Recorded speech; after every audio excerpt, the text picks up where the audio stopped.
Здравейте, здравейте! Добре дошли на моят канал Wise Tarot, канала, който е за четене на таро карти. Ако все още не сте се абонирали, моля абонирайте се с камбанката, за да получавате известия за всяко едно мое качено видео. Също така можете да разгледате членствата. Линк ще намерите в описанието на това видео, под това видео.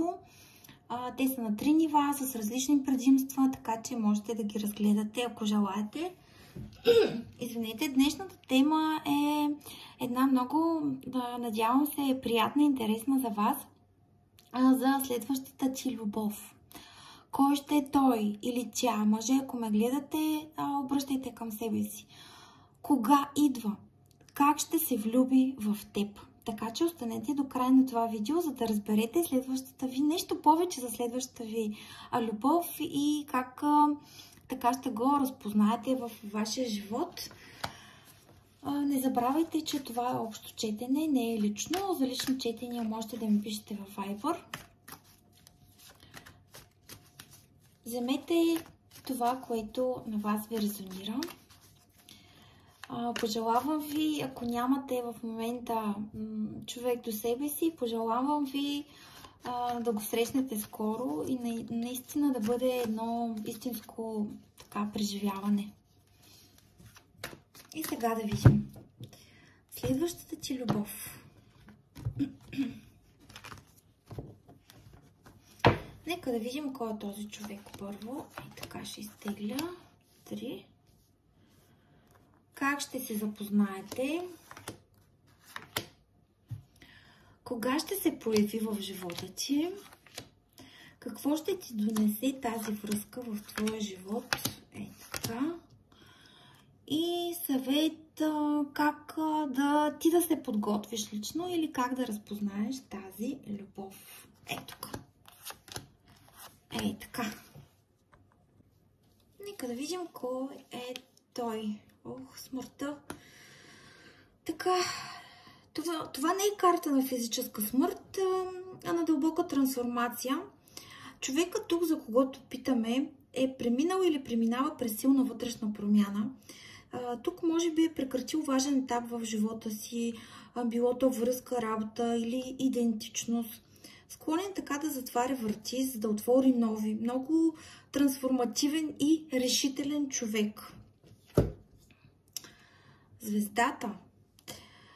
След смъртта идва изцеление, тук надежда и вяра. Този човек има мека, вдъхновяваща енергия, идеалист, мечтател, но и някой, който носи светлина.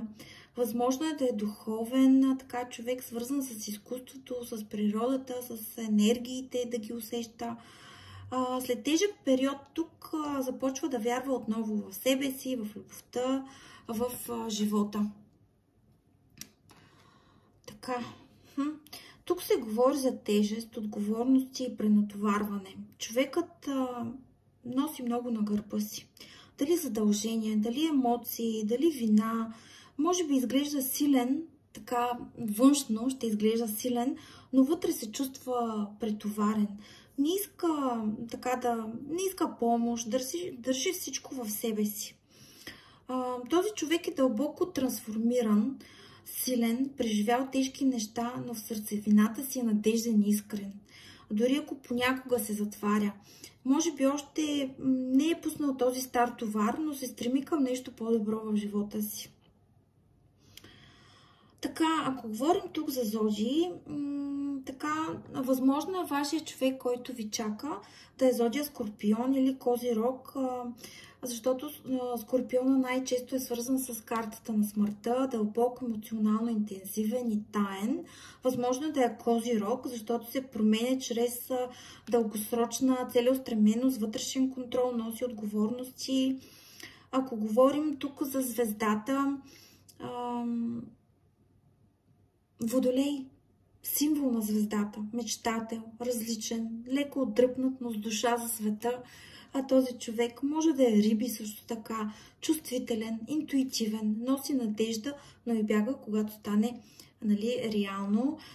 Тук, ако говорим за следващата зодия, това може да бъде зодия Стрелец. Така свободолюбив, но често поема прекалено много отговорности тук на на гърба си. Също така, може да е и дева, защото девата е свързана с работохолик, чувствителен, трудно пуска контрола и се пренатоварва, но този човек усеща някаква светлина в живота си, но все още се бори с миналото си и с тежестите си. Така, този човек, тъй като изтеглих тук голям аркан, може да влезе в живота ви съдбовно, да има чувства, да има искра, но така и страх в себе си. Някак си тук няма да се чувства сигурен дали е достоен, ако е бил нараняван преди. Така някак можете да си го така представите този човек. Как ще се запознаете? Я да видим тук как ще се запознаете.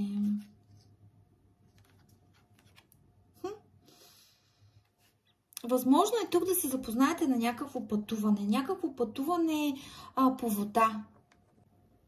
Възможно е този човек също така да е зодия Везни, Водолей, Близнаци. Както казахме тук, Водолей. Този човек ще е на трона си. Този човек ще е зрял, този човек ще знае точно какво иска.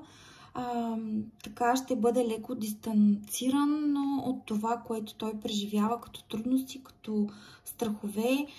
Тези неща по принцип го карат така да бъде по-затворен, по-обмислящ, по-недоверяващ се и да търси винаги истината вътре в себе си. Първо да не се доверява така на мнението на останалите, по-така да бъде сверяващ часовника със себе си, по-така вероятно, но този човек определено ще знае какво иска. Определено ще може да бъде такъв мъж много зрял, много сериозен, той е най-мъдрия, най-начетения, така че очаквайте този човек наистина да е много умен. Много умен с бърз ум, с бързи решения, знаеш винаги отговор на въпросите. Тук е емоционално интелигентен човек, по-скоро не се опира до емоциите си, винаги разсъждава логично, трезво над нещата, знае кога да се затвори в себе си, знае кога да отреже някой, знае кога така да приближи някой до себе си, но винаги с вътрешното си чувство, с вътрешната си мъдрост. Някак той вече тук ще е узнал, че вътрешната му мъдрост е най-добрия му пътеводител в живота. Тук ще се запознаете на някакво наистина пътешествие по вода, където наистина той ще си каже, аз бях до тук да се чувствам по този начин, с тази трансформация, имам нужда от трансформация, но няма да чувствам повече вина, няма да чувствам повече толкова много отговорности на моя гръб и ще промени като че ли начина си на мислене тук. Възможно е наистина да се мести и да се запознаете, защото е нов, може да ви е нов съсед, може да ви е нов колега, тук може да сменя той работа, може да сменя жилище, може да сменя, ако го познавате, може да сменя и начина си на мислене, и разсъждаване, и така приемане на света, едва ли не. Нека да уточним още, че ми е много интересно къде ще се запознаете с този човек. Възможно на някакво събиране да се запознаете, където вие ще сте така домакина. Ако не е във вас, то някъде, извинете, някъде, където вие ще организирате или ще част от организацията на някакво събиране на доста хора и е възможно така точно тогава да се запознаете, вижте, дигайки чашката, чувствайки се добре в компанията на близки хора, на приятели, където се чувствате удобно, чувствате се прекрасно, така че очаквайте на някакво наистина събиране и то точно вие да дигате така тост и той да ви забележи. Ох, че хубаво, много хубаво. Възможно е той да пътува към това събиране и да не е близко, на това събиране или вие да пътувате до това събиране някъде извън града е възможно, някъде на далеко разстояние. Добре, кога ще се появи в вашия живот? Така, Просто не знам защо, но тук тройката на жезлите се появи и не знам защо ми дойде след до 3 месеца. Някак, знам, че е бързо, може да са и 3 седмици, но някак до 3 месеца и даже, знаете ли, вие ще чакате това някой да дойде, дори да ви вземе при някой, така ще резонира, че на това събиране, където вие ще сте, нали, организатора или ще сте едни от организаторите, ще чакате някой да дойде да ви вземе и да отидете на това събиране. Кога ще се появи? Когато съдбата каже, може би, защото това тук, когато той реши. При императора е определено, когато той иска, когато той реши. Съответно, тук имаме големи аркани, затова казвам и съдбата, когато реши на това събиране. Някак можете да се запознаете, ето го. Паш жезли, това е новото начало, ентусиазма, някак разговорите, тепърва започващото това между вас. Възможно е този човек много силно да резонира, да е зодия Овен по императора и да стане вашия император. Надявам се, пожелавам ви го, но ще го познаете по това, че, както казах в началото, преминала през трансформация, поема много трудности. По това, което казах в самото начало, наистина човек се лечи и когато е леко дистанциран именно заради тези неща, веднага ще го познаете, ако решите да се слушате в този разклад. Така че много е възможно той да ви стане вашия император. Ето тук вие много ще очаквате това събиране, това излизане или ще поканите вие гости отдалеко, чакате. Пишете ми дали ви очаква такова събитие скоро, защото именно там ще срещнете вашия император. И то много е възможно да бъде Овен. Много е възможно също така да бъде и крал меч, да е озрял или в енергията на крал меч, да е контролиращ по императора, да знае как да се изразява, да е много интелигентен, много начетен, много изискващ, но много, много мил, много любезен. Никога няма да усетите лош такт от него. Винаги ще се обади точно когато трябва да се обади. Така че тук едни разговори, така приятелски може би, ще завържите в началото, но ето го новото начало между вас.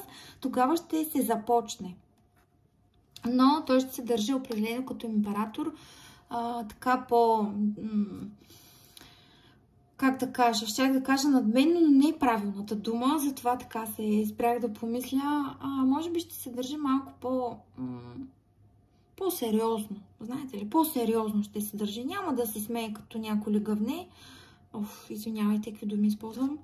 Но надявам се да ме разбирате, ще се държи като мъж. Наистина озрял мъж, който знае какво иска, знае какво приказва и знае какъв човек иска в живота си. Именно чрез разговорите, възможно тук той така да се открие доста пред вас, защото това е паш жезли все пак. Ще има тук породена една страст между вас, между другото. Така че, я да видим още и... тук какво? Да. Още. Искам само още една карта да подчертая този паш. Ами да, кога ще се появи? Когато съдбата реши, съдбата е на ваша страна, ще бъде абсолютен късмет, че ще се запознаете, но определено тук ще се запознаете, не го познавате този човек и определено тук така съдбата ще и нагласи нещата, че точно там вие да отидете, точно там той да отиде, да се срещнете, да говорите и колелото така да се завърти. Това е късмета. Така някак късмета да влезе вече във вашия живот и наистина да получите това, за което сте мечтали, искали и така. Но определено това са едни кармични отношения, съдбовни отношения определено, защото доста големи аркани тук изтеглихме, така че съдбата така ще нагласи нещата и за двама ви, че да ви срещне точно на това събиране. И така той да ви усети, вие да го усетите и така много, много, много хубаво. Какво ще донесе тази връзка във вашия живот? Я да видим. Ами света е първата карта. Тук абсолютно какво ще донесе? Каквото сте имали до сега, ако сте сами. и сте имали доста разочарования до сега. Това нещо приключва. Всичко приключва, за да започне нов цикъл. Първо това ще ви донесе да започнете изцяло наново, но вече, знаете ли как? Вече с уроците от миналото, както вие, така и той. Защото, както видяхме, той носи доста трудно таки тежести на рамената си, така че тук уроците от миналия етап ще бъдат запазени за напред, за новия етап, който вие ще започнете. И именно чрез тези уроци вие ще подобрявате връзката си и този етап ще бъде така по-добър от предишния.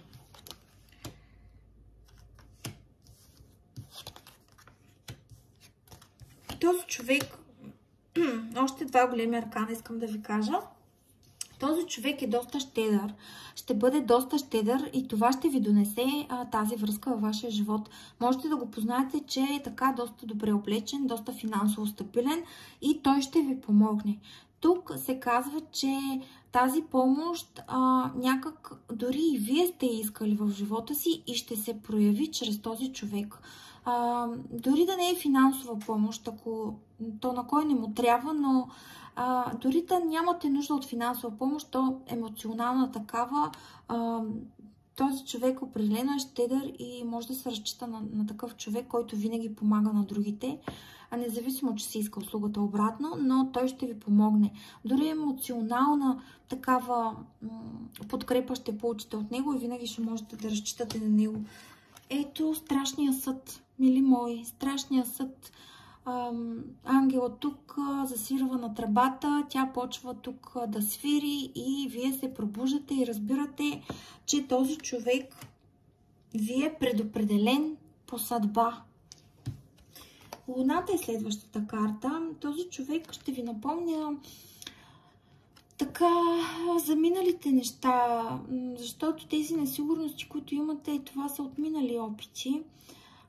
Опити за връзки и може би вие не сте ги преработили още със себе си, но точно това ще бъде на дневен ред. Възможно е също така той да ви помага именно с тези неясноти и илюзии, които имате във вашия живот, защото видяхме, че той е здраво стъпил на земята по крал мечи, императора, знае точно какво иска, знае какво да преследва в живота си, той вече има много зад гърба си. Видяхме, че е щедър, финансово независим, така стабилен. Така че точно може да ви помогне именно с тези неясноти, които имате и тогава вече баланса във вашия живот наистина да просъществува, да имате вече баланс във вашия живот и това, мили, може да стане много бързо. Много бързо, защото когато започнат тези неща, вие тук ще имате, това е карта на бързата комуникация, на бързото действие. Така че тук виждам, че нещата ще се развият доста бързо, но това е съдбата е намесена тук. Нито вие ще искате така, нито той. Или ако искате, то ще стане точно както искате, защото тук наистина съдбата е намесена и тези неща, които вие сте си ги представили, той ще ви помогне тук да се осъществят определено. Определено и то съдбата ще ви удари така, ще ви удари по едно рамо това да се случи. Искам само да уточня двата големи аркана.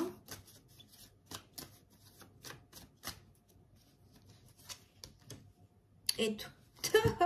Страшния съд и глупака. Новото начало. Ще започнете наново, когато именно чуете песничката. Песничката на съдбата. Така че тук вие нямате контрол, нито той. Просто докато се погледнете, като почнете да говорите, вие ще се усетите и тогава ще знаете, че именно той е вашия човек.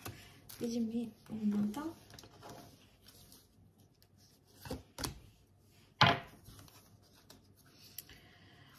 Да. Вие се притеснявате от някакви тайни. Вие ли пазите тайни? Тук обаче знаете за какво става въпрос. Пояснявам луната с още един голям аркан. Това е висшата жрица, която е тайна.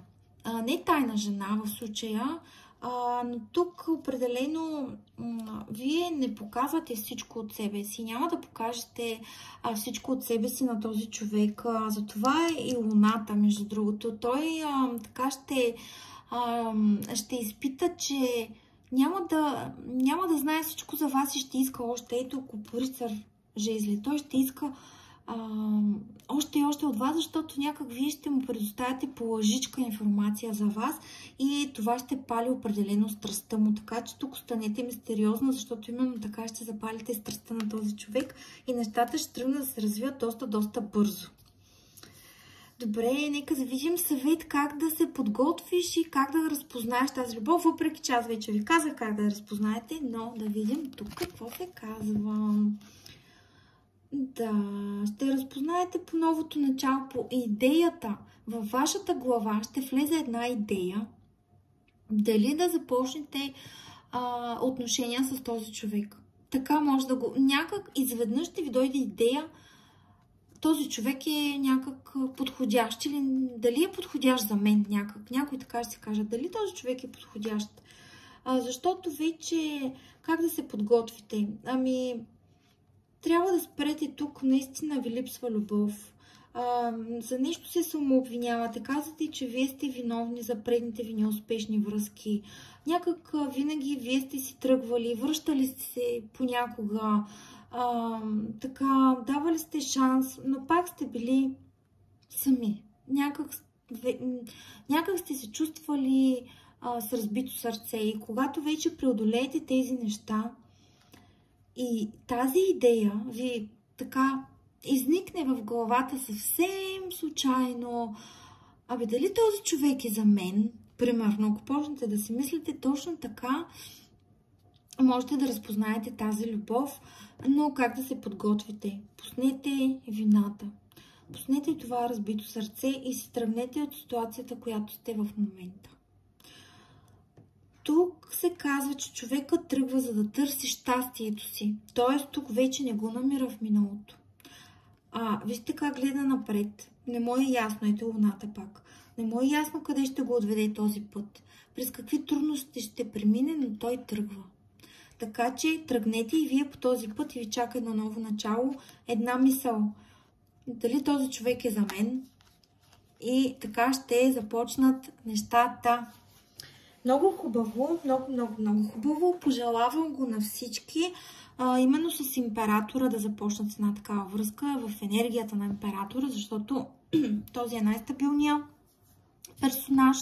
персонаж в колодата, човек баща, който е най-добрият баща, най-добрият съпруг, на който винаги можеш да разчиташ за семейство, за отговорности, за финансова стабилност и тем подобни, така нататък.